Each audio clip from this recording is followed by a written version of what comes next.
एक गांव में एक गरीब किसान रहता था। वह बहुत ही ईमानदार और मेहनत आदमी था। वह अपने छोटे से खेत में काम करता और बहुत ही खुश रहता था। पूरे गांव में किसान की ईमानदारी के बहुत ही चर्चे थे।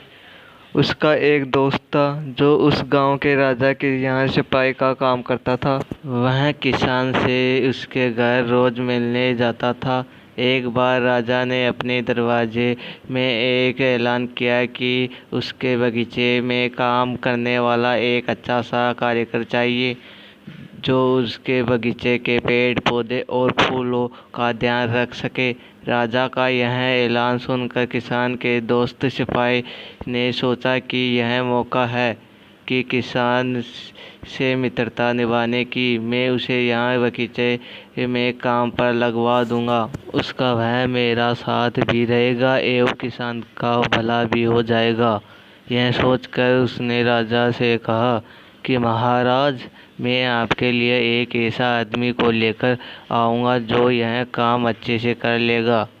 सभी राजा ने उस सिपाही को आदेश दिया कि जाओ, कल से ही बगीचे में काम करने के लिए कह दो। उसी वक्त वह सिपाही अपने दोस्त किसान के पास पहुंच गया और उसने किसान को बगीचे के काम की सारी बात बता दी और किसान ने भी काम करने के लिए खुशी खुशी हाँ कर दिया।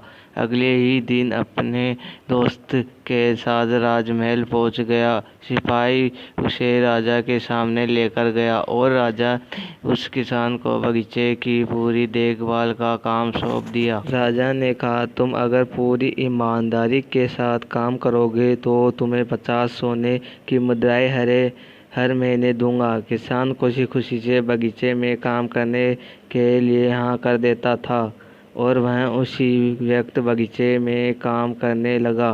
किसान बगीचे में बहुत दिल लगाकर काम करता था। कुछ दिन बीत गए।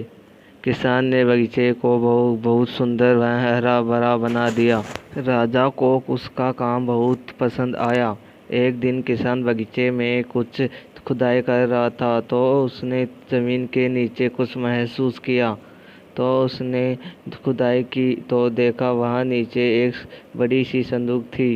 किसान ने वह संदूक बाहर निकाला और खोला तो क्या देखा, वह सोने और चांदी से भरी हुई थी। यह देखकर किसान बहुत खुश हुआ और अपनी ईमानदारी दिखाते हुए राजा के पास पहुंचा। राजा किसान की ईमानदारी देखकर बहुत खुश हुआ और उसके साथ वहां गया जहां किसान ने खजाना निकाला था। राजा ने देखा तो कहा, यह खजाना तो हमारा पुरखों का है। हम कई वर्षों से इसे खोज रहे थे। खजाना देख राजा बहुत ही खुश हो जाते हैं। राजा अगले दिन किसान को पूछता है, तुम्हें क्या इनाम चाहिए? किसान बोला, मालिक, मुझे कुछ नहीं चाहिए। मेरे पास जो भी है मैं उसी से खुश हूँ। राजा उसकी इतनी अच्छी बात सुनकर और खुश हो जाते थे। उसने किसान को अपने मंत्री बनाने का फैसला किया। किसान ने राजे की बात मान ली और मंत्री बन गया। हेलो दोस्तों, यह कहानी अच्छी लगी तो वीडियो को लाइक करना, शेयर करना।